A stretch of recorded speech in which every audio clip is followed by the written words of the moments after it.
Welcome everyone. Taking the same example as in the previous course, we are going to talk about the B2B payment risk management that we are going to use our machine learning and AI for. So today we are going to explore how AI can help a B2B payment services company manage one of its core financial challenges, that is predicting which clients are likely to delay the payment and adjusting pricing accordingly to offset that risk. This is more than a technical problem. It sits at the intersection of machine learning, user experience, and privacy and ethical laws. So we'll be covering all four dimensions. Let us start with the business problem itself. When a payment services company advances funds to vendors on behalf of clients, it takes on financial exposure. If a client pays late, the company is effectively paying interest on borrowed capital, waiting to be reimbursed. The losses aren't small and they're unpredictable. They compound quietly over time. And because current pricing doesn't factor in individual client risk, there is no mechanism to cover these costs. Then the core question becomes, can you predict which clients are likely to delay and build that prediction into a pricing before the invoice goes out, right? So that is the key task to not let clients' payment behavior affect our bottom line. So we want to proactively be prepared for such high risk clients. And we think we can definitely use machine learning for this purpose. We have identified five key tasks. First, data collection and feature engineering. This is for our data engineering team. So pulling together payment history, client firmographics, transaction patterns, external credit card signals, like industry credit benchmarks. Then next key task is the model training and validation, building a delay prediction model and measuring its accuracy, not just overall, but across different client segments. Then we want to do the logic for pricing adjustment, translating model outputs into defensible surcharge amounts. We want to clearly communicate this to the client. So we want to explain any surcharge clearly and give clients a path to dispute it. And fifth, and very important, is ongoing monitoring and retraining because models decay. So we want to update them periodically and track any adverse conditions as the business conditions changes. Now let's think about who actually interact. Now let's think about who actually interacts with this system because there are two very different user groups. Internally, we have financial teams. That means a dashboard that shows predicted delays for all active clients, flags which invoices will carry a surcharge, and allows manual overrides when the model gets something wrong. Externally, clients need transparency. They should receive an itemized invoice, base fee plus any risk-adjusted premium, with a plain language explanation of why that premium exists. And crucially, they need a self-service tool to review their own payment history and a clear process to dispute any charge they believe is unfair. So a good UX here isn't just about usability, it's about building trust by explaining why we are doing what we are doing. We want to keep the model super transparent, and transparency is where a lot of AI ML products fail. They produce outputs that nobody can explain, like a black box, and that creates distrust, disputes, and worst case legal exposure, which we don't want at all. So we are proposing four pillars of transparency here. Number one is plain language explanations. So the client should be clearly able to understand why we are putting a surcharge or any other steps that we are taking with respect to their invoice.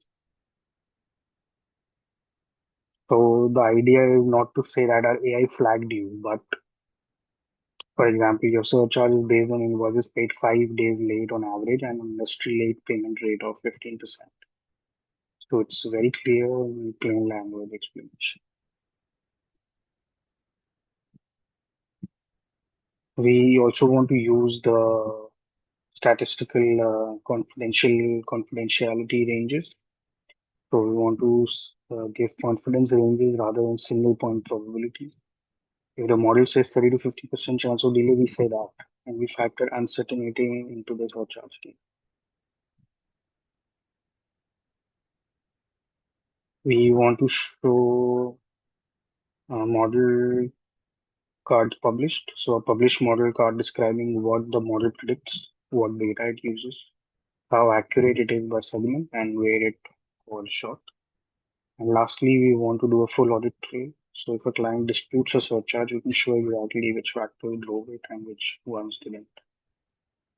So all these four together, the plain language explanation, the uncertainty ranges, the model card published, and the full audit trail of the history of payment and their patterns will help us establish transparency, which in return will help us build trust while implementing the latest technology. Now, coming to privacy considerations, we work globally. Our clients are from all over the world with operations all around the world. So we have to be very careful regarding the legal obligations of different regions, and if we have to be aware of different policies when it comes to data protection and machine learning implementation. So any system that builds financial risk profiles from payment data raises serious privacy concerns. And the risks are real. In inferring that a client is financially unstable is sensitive information. Clients know their explanations for late payments are being logged and used to train a model. They may stop giving context. And payment data collected for billing purposes may not have been consented to for building predictive models. The legal landscape is a little complex. GDPR requires explicit consent, data protection impact assessment, and the right for clients to understand how algorithmic decisions were made. So all 50 countries under EU follows that GDPR. For North America, uh, it is CCPA that requires disclosure of data use and opt-out rights.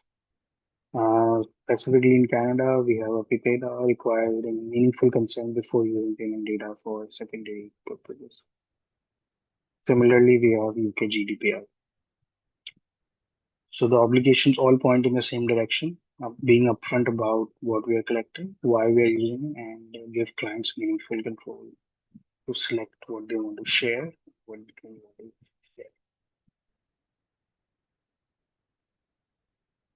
Moving from privacy to ethical AI, which brings with the fairness question. Fairness is probably the most nuanced challenge in this entire system. The model will learn from historical payment data, but historical patterns embed real inequities. Startups and minority-owned businesses often face longer payment cycles, not because of poor financial management, but because of structural constraints, slower banking infrastructure, tighter working capital. A model trained on raw payment history will label them as high risk and charge them more. So we should be able to take that into account, give some sort of a weightage to it. Similarly, companies in industries with longer standard payment terms like construction with net 60 will appear as chronic late payers compared to SaaS companies on net 30. But it's really not the pace, it's not really delay, it's just how that industry works with a 30, 60-day credit period. So these things should be understood while we are building our AI through natural languages, language processing, by reading the agreements and policies that are already in place between the client and the business. These mitigations aren't magic. Segment-specific models with industry-appropriate thresholds, explicit fairness constraints during training, regular bias audits, appeal mechanisms, and a deliberate decision to exclude features like location, company age, or founder demographic that function as proxies for protected characteristics, as and when required.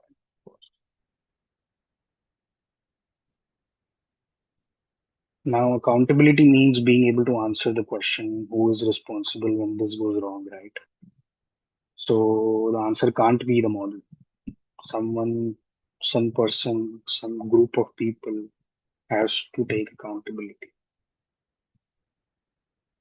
Surcharge rules need to be explicit and auditable, not black box outputs. High risk decisions should require human review.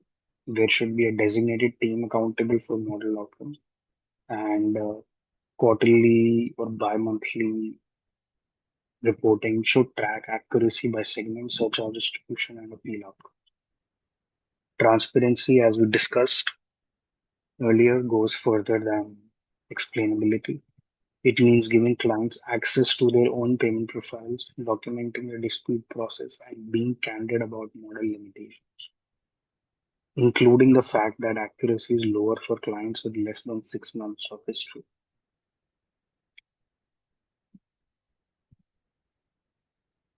To summarize, the system sits across four dimensions of responsible AI: fairness, where we are concerned about equal treatment across demographics with respect for industry norms, achieved through segmented models; fairness constraints, bias audits, and appeal routes; accountability, which shows clear surcharge rules, human review for high risk cases, a designated oversight committee, and a regular transparent reporting. Transparency, we need plain language explanations, published model documentation, client facing tools, and a formal contestability process. For privacy, we need to follow GDPR and CCPA compliance and any other regional compliance is required. Data minimization, defined retention limits, data processing agreements with any third party, and breach notification procedures. None of these are optional extras. They are what makes the system viable commercially, legally, and ethically, and only then we can expect the system to scale and work efficiently for the purpose it is built for.